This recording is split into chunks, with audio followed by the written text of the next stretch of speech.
All right. Go, Sean. Okay, so my number six is Train of Thought. The album's super strong and solid throughout. The classic opener, As I Am, is so overpowering. It just knocks you on your ass.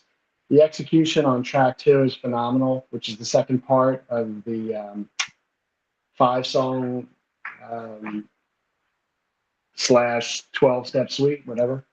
Endless Sacrifice to this day may be one of the band's best songs to play live because of the dynamics between the dark melody and the overpowering chorus. Every time they play that live, it's just it just blows me away. Uh, and that's a great track, and that leads you into the Honor Thy Father, which is real heavy, dark sounding, uh, uh, technical song with some really dark lyrical content. The fan base makes a big deal about this being, maybe too on the heavy side, too bombastic. But for me, I disagree because the prog is there throughout this album, especially starting on track two. And what a finisher with "In the Name of God." Love that heavy riff in the beginning, and John Mayung's bass playing throughout is, makes it one of their best songs for me. And the Bree soaring vocals also makes it really memorable. So yeah, this is my number six. Train of Thought. Hey, man. Great album. I have this higher on my list. Yeah, I just had a, yeah, I got a little bit higher on my list. I think this is I mean, I don't want to say a flawless album. The drum production, the drum engineering is incredible. Everything's really loud on this album. It's got, as Mike Portnoy described it, is a balls to the walls album. They yeah, set out to make a really heavy album. They accomplished it. It was written in 3 weeks. It was recorded very quickly.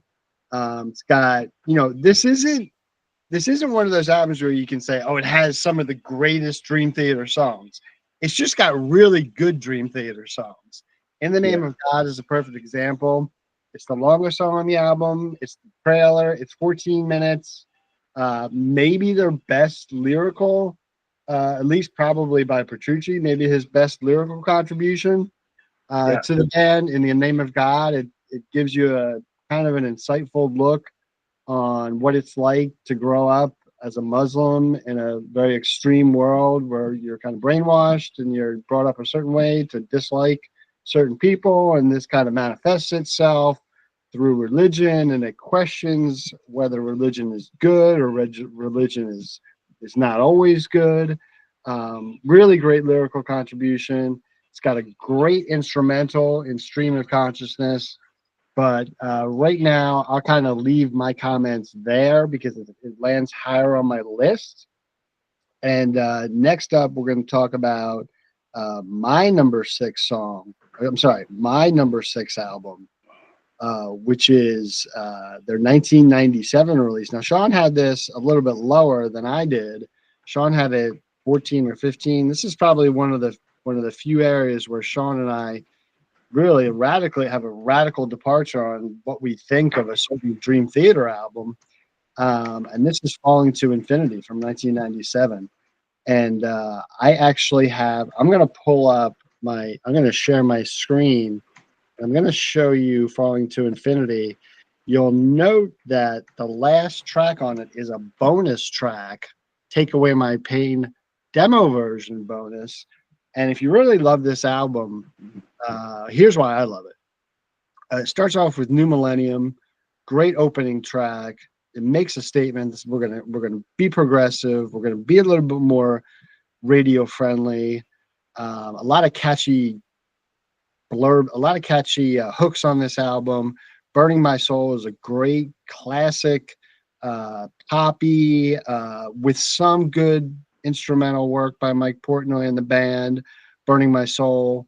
Hollow Years is a great ballad. I think what you pointed out about Hollow Years is there's a better live version of it on Live at the Budokan from 2004, and that's an extended guitar guitar solo version, which is pretty good. But like I said, I love this album. I think Annalise, one of the classic Dream Theater great poignant ballads. It's a lyrical contribution by James LeBrie.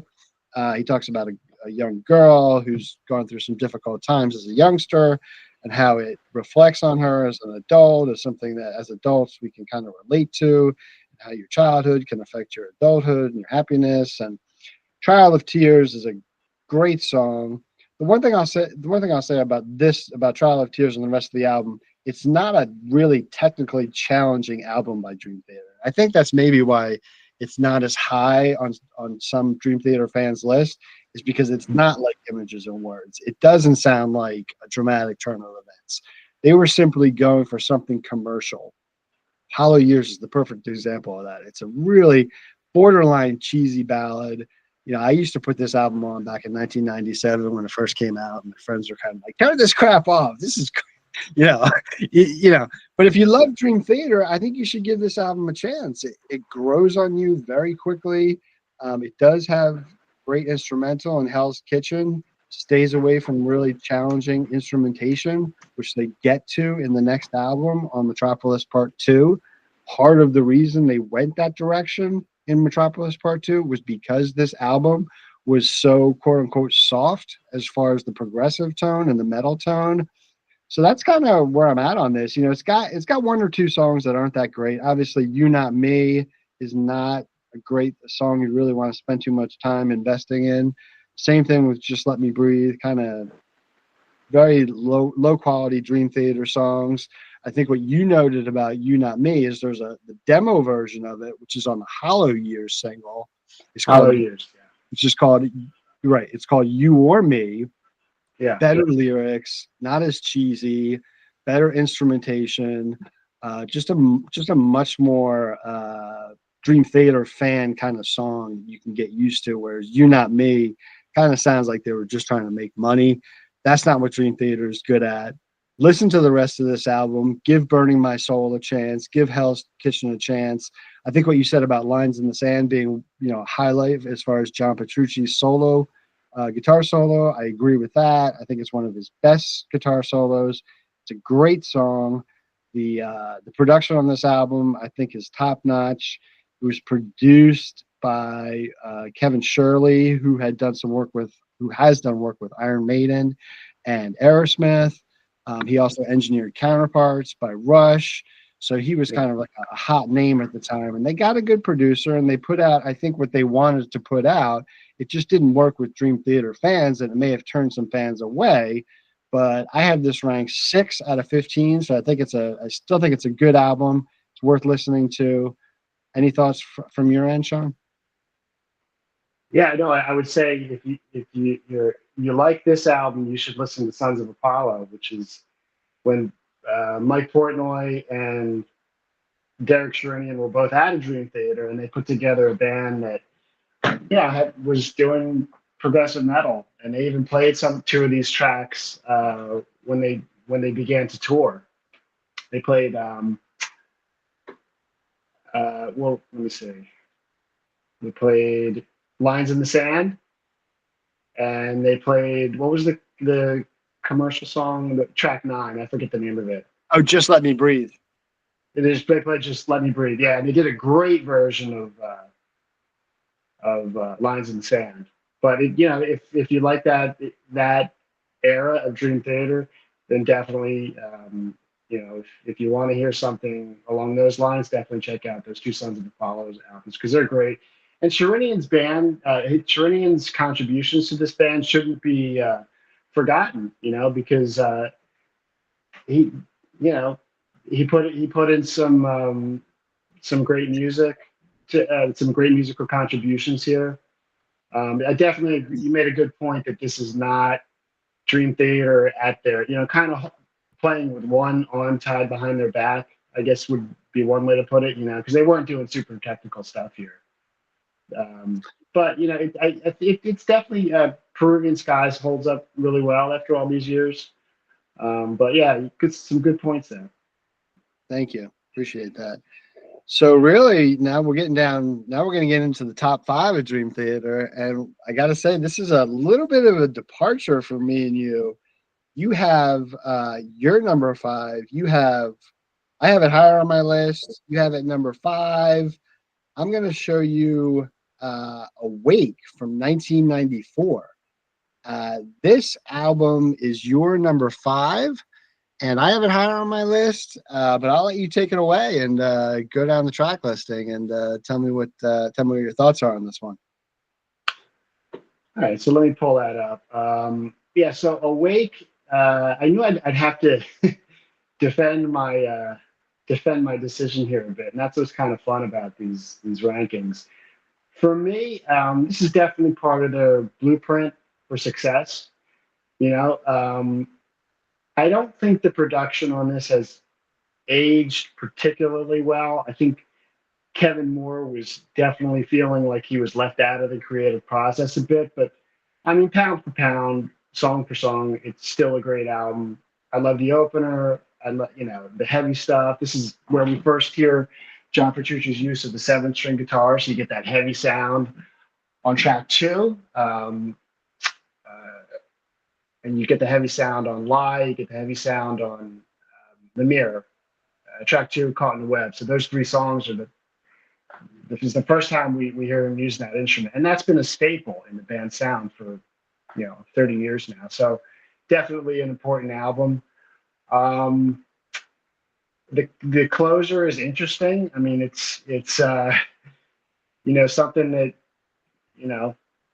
that kind of song didn't, is an anomaly for this band, but, it's something I still listen to. There's no song on this album that let me just put it this way. Every song on this album I still enjoy and still like to listen to. I actually think Space Divest has aged pretty well. And I like what they did with the interlude, this kind of spontaneous interlude between The Mirror and Lie. They've got that drawn out guitar solo with the wah wah sound. Sounds a little bit like Rain When I Die by Alice in Chains, which we know had an impact on their sound in the early 90s. Lifting Shadows is a great melodic piece. And this is probably James LaBrie at his best. So yeah, great album. And that's my number 5. Yeah, I'll just, like I said, I got this a little bit higher on my list. I'll say some of the deep cuts you don't want to miss. Innocence Faded talks about John Petrucci and Kevin Moore's relationship, which has gone from, per the title, it's gone from innocence and now something where it's kind of deteriorated.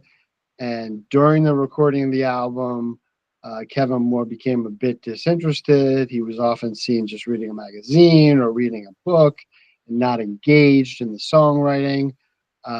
Kudos to him on a couple of the tracks. 6 O'Clock is a song he wrote 80% of. Space Divest, 100%. These are great songs that are, his lyrical contribution is missed. I'll get more into my comments as we move a little bit further along.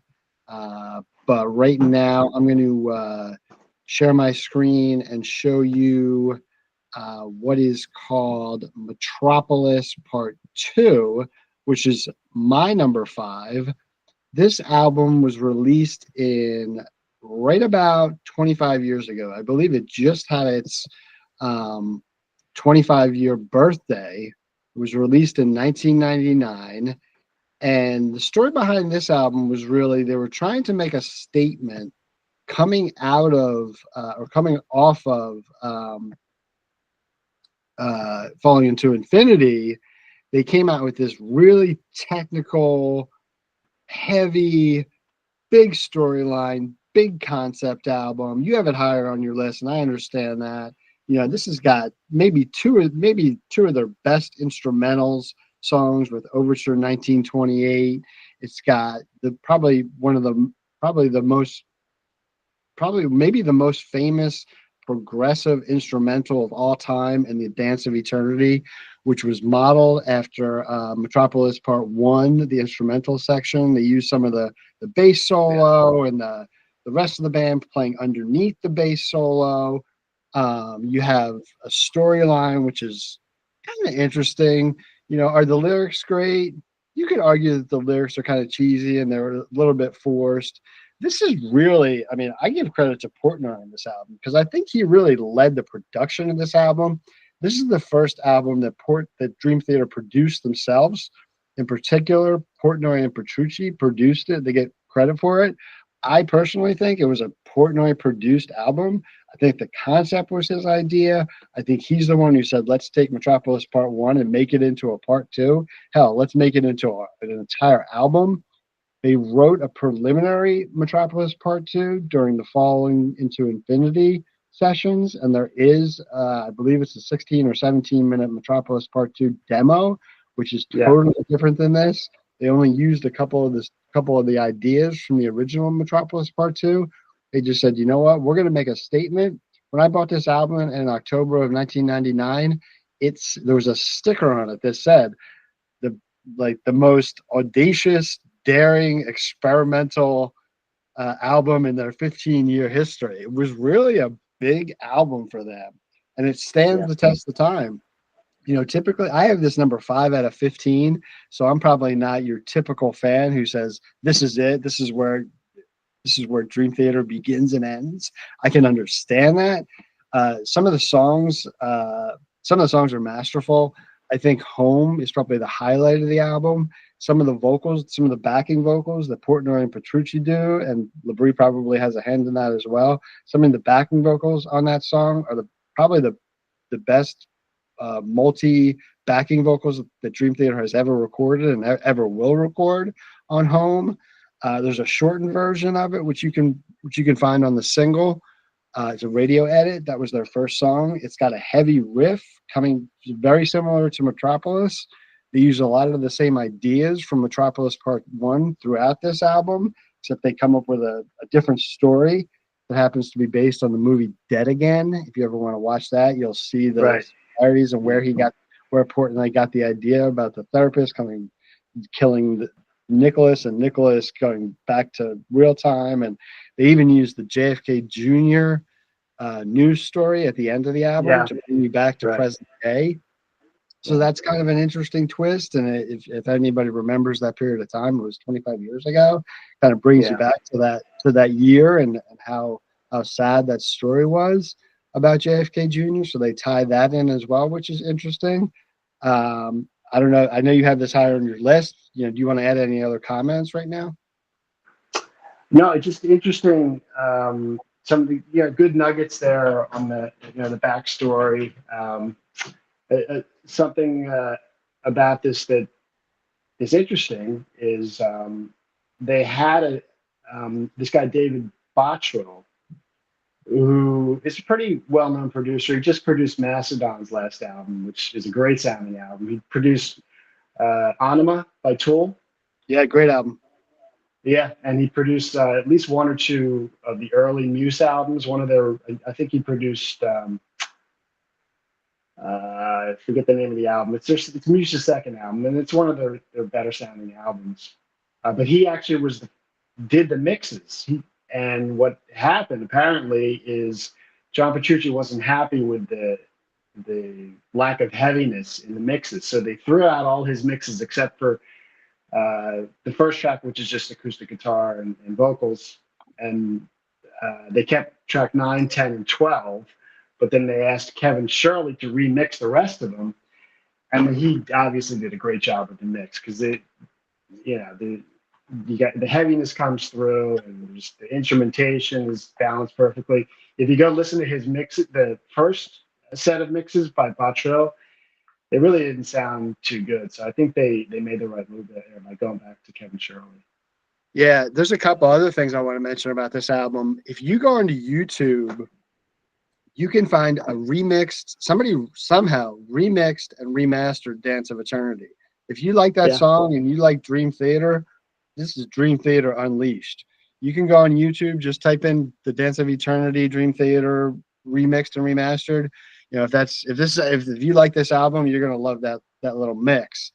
And just as a fact check, we talked a couple episodes ago. We talked about some of the remixes by Terry Brown of When Dream and Day Unite.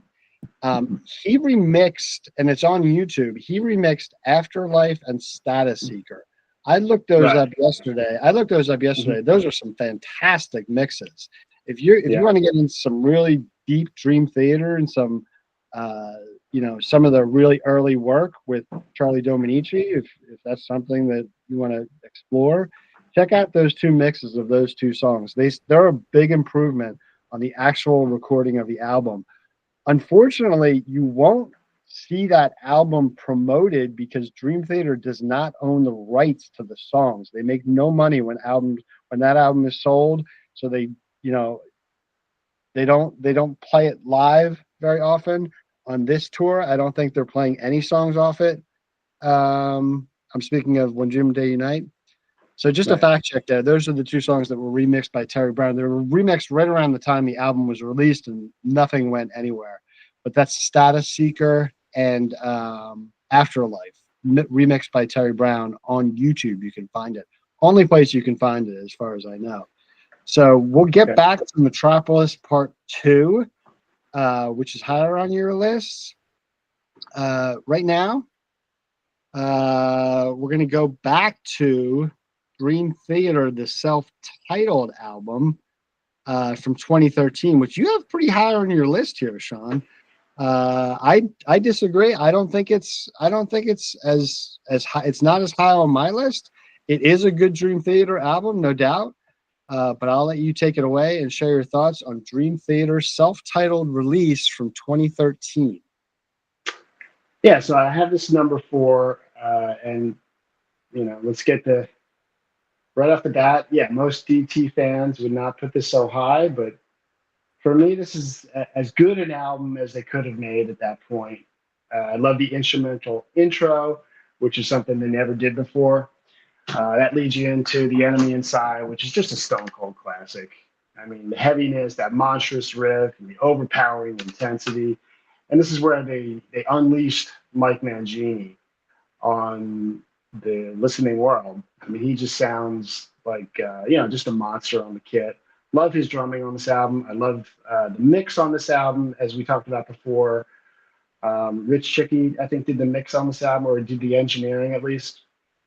I like the dramatic ending in the bigger picture. I think that's a beautiful song with some, great, dramatic sort of musicality there. More than anything, I think Jordan Rudess is really in his where he belongs in the Dream Theater discography, because there are a lot of times he it seems like he doesn't really fit into what, or at least sometimes on the really heavy stuff he doesn't. It sounds like his keyboards don't quite fit in. On this album, you don't hear any of that, the wow and all that. He just sounds like he's right in the pocket on this album. Surrender to Reason is a great deep cut. Nice melodic lead on the guitar there. But especially with respect to Jordan, I like the sound he gets on the solos, and I think he complements the guitar parts very well. Finally, The Looking Glass is a great commercial rocker. I love the mix on all the songs because you can hear John Mayer's bass really well. The 20-minute closer has some great riffs by Petrucci, and some of James LaBrie's best singing, actually, too, on this album. In the years that the post, let's say the Mike Mangini years. I think he did some of his best singing on that album, especially on that song, on that 20-minute closer. And very innovative use of the orchestra there too, with that 2 or 2.5 minute interlude where they bring in the strings and whatnot. And I think it's one of the best albums. So yeah, Dream Theater, self-titled. That's my number 4. Yeah, hey, yeah, I can't argue with the fact that this is a great Dream Theater album. I do have it lower on my list. It's just not one of the albums with a knockout song. I do love a lot of it. I think it's a very well done album. I think Along for the Ride is very underrated. It's a deep cut. Yeah. I think it speaks to John Petrucci's his faith in God, and how things kind of are predetermined. So that's an interesting take lyrically. Surrender to Reason, I talked about on one of our previous commentaries to John, my own lyrical contribution. He's always got some insight into relationships and human psychology. Behind the Veil actually is another lyrical contribution by John Petrucci, and it's about this guy who seems to be outwardly have a normal life. And this is somewhere in the Midwest. He's got three women in his house tied up. He's impregnating them.